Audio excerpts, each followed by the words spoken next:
Hi viewers, আসসালামু আলাইকুম। আশা করি ভালো আছেন, আমিও ভালো আছি। নতুন একটা ব্লগ ভিডিও নিয়ে চলে আসলাম আবার আপনাদের মাঝে। তো কোথায় যাচ্ছি এটা দেখেই হয়তো বুঝতে পারতেছেন যে আমরা বাইরে যাচ্ছি, কিন্তু কোথায় যাচ্ছি তা হচ্ছে সেখানে যেয়ে বলবো যে কোথায় আমরা আসছি। তো এখন আমরা বের হয়ে যাচ্ছি, সবাই ধানমন্ডি নতুন আড়ংয়ের একটা ব্লগ দিচ্ছে, দেখতেছি। তো আমিও চিন্তা করলাম যে আমিও যাই, বাচ্চাদের নিয়ে একটু ঘুরে আসি, ধানমন্ডি আড়ংটা দেখতে কেমন। তো যাই। তো এই যে অলরেডি আমরা ধানমন্ডি আড়ংয়ের এখানে চলে আসছি। এসে ভিতরে ঢোকার জন্য যে বাচ্চাদের সাথে যে ছবি তুলছে এখানে, যেহেতু শুক্রবার ছিল তো সবাই মোটামুটি অনেক মানুষই চলে আসছে আড়ংয়ে। আসলে আড়ংটা এত সুন্দর, আমার খুব ভালো লেগেছে আড়ংটা। এই যে আমার বাচ্চাদের ছবি তুলছি, নিজে একটু ভিডিও করছি, বাচ্চাদের নিয়ে বসতেছি, ভালোই লাগতেছে।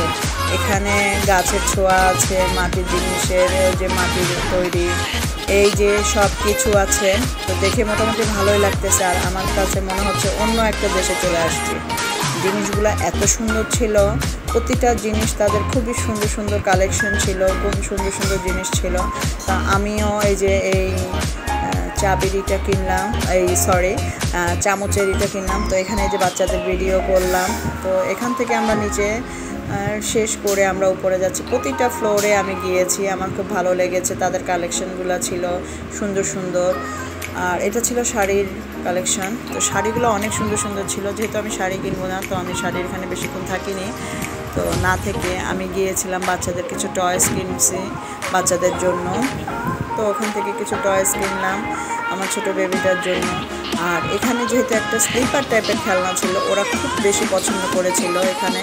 এই যে আসলে আমি বললাম না, আড়ংটা অসাধারণ ছিল, এক কথায় অসাধারণ। এই যে বাচ্চাদের জন্য ড্রেস, আমি চেয়েছিলাম আমার মেয়ের জন্য কিছু ড্রেস কেনা, যেহেতু ওর জন্য কিনতে পারিনি কারণ ওর সাইজের ছিল না, এই আর কি। আর এই যে বাচ্চারা খেলছে, যতবার তারা অনেকবার এই স্লিপারে উঠছে নামছে, তারপরে ওরা খেলাধুলা করেছে, ভালোই লেগেছে। যারা যারা আমার চ্যানেলটা দেখেন কিন্তু এখনও সাবস্ক্রাইব করেনি, তারা সবাই আমার চ্যানেলটা সাবস্ক্রাইব করে ফেলবেন।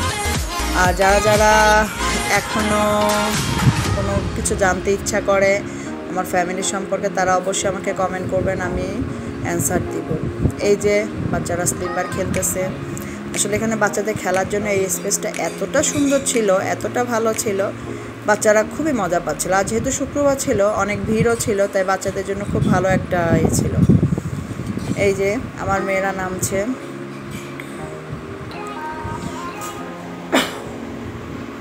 এই যে আমার ছোটো মেয়ে, সে নামবে, এই যে নেমেছে। সে কিছুতেই তাকে উঠে আনতে পারতেছিলাম না যে তুমি চলো, আমরা এখন চলে যাব। না, সে আসবে না, সে এখানে খেলাধুলা করবে। সে খেলার জন্য খুবই ছিল। এই যে পরে ওদেরকে অনেক জোর করে এখান থেকে সরিয়ে নিয়েছি। তো সরিয়ে নিয়ে তারপরে তার উপরের তলায় যে গিয়েছিলাম, উপরের তলায় যেয়ে একটু ঘুরে আপনার ভাইয়ের জন্য একটা পাঞ্জাবি কিনেছি। তো সে পাঞ্জাবিটা তার পছন্দ ছিল, খুব পছন্দ হয়েছিল।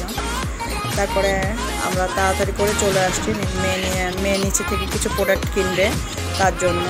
তো ওখানে তাড়াতাড়ি করে কিনে আমি আবার বের হয়ে গেছি, কারণ অনেক রাত হয়ে যাচ্ছিলো, দেখলাম প্রায় 8টা বেজে গিয়েছিল।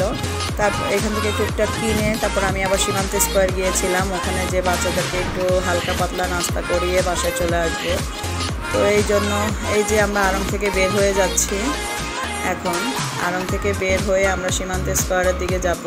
তো এখন সীমান্ত স্কোয়ারের দিকে যাচ্ছি, ওখানে যে এই যে আমরা এখন সীমান্ত স্কোয়ারের দিকে যাচ্ছি।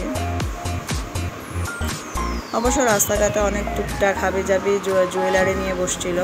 এই যে সীমান্ত স্কোয়ার চলে আসছি আমরা এখন। সীমান্ত স্কোয়ারের 9 তলায় ছিল ফুড কোর্ট। তো ফুড কোর্টে যাওয়ার জন্য আমরা এই যে লিফটে উঠে গিয়েছি অলরেডি। তো তেমন কিছু খাইনি, হালকা পাতলা নাস্তা খাইয়েছি, চাউমিন, ডোসা আর একটা চাপ বার্গার, এইগুলো নাস্তা করে তারপর আমরা আবার বাসার জন্য বের হয়ে গিয়েছিলাম, কারণ আমার শরীরটাও খারাপ লাগছিল, ভালো লাগছিল না।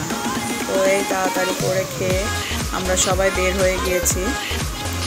আবারও বলছি, যারা যারা আমার চ্যানেলটা দেখেন কিন্তু এখনও সাবস্ক্রাইব করেনি, তারা সবাই আমার চ্যানেলটা সাবস্ক্রাইব করে ফেলবেন। আমার ফ্যামিলির জন্য দোয়া করবেন, আমার বাচ্চাদের জন্য দোয়া করবেন, আমরা যেন সুস্থ সবল ভালো থাকতে পারি, নতুন নতুন ব্লগ আপনাদের দিতে পারি।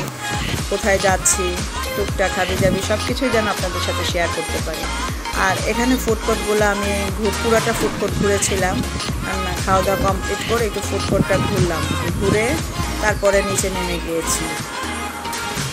এই যে নিচ থেকে সীমান্ত স্কোয়ারটা আপনাদের সাথে শেয়ার করছি।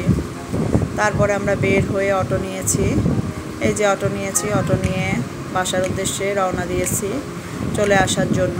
তো বেশিক্ষণ দেরি করিনি যেহেতু, তাই এই যে ধানমন্ডি রাস্তার ব্লগটা আপনাদের সাথে শেয়ার করলাম। তো সবাই ভালো থাকবেন, আল্লাহ হাফেজ। সবাই আমার ফ্যামিলির জন্য দোয়া করবেন।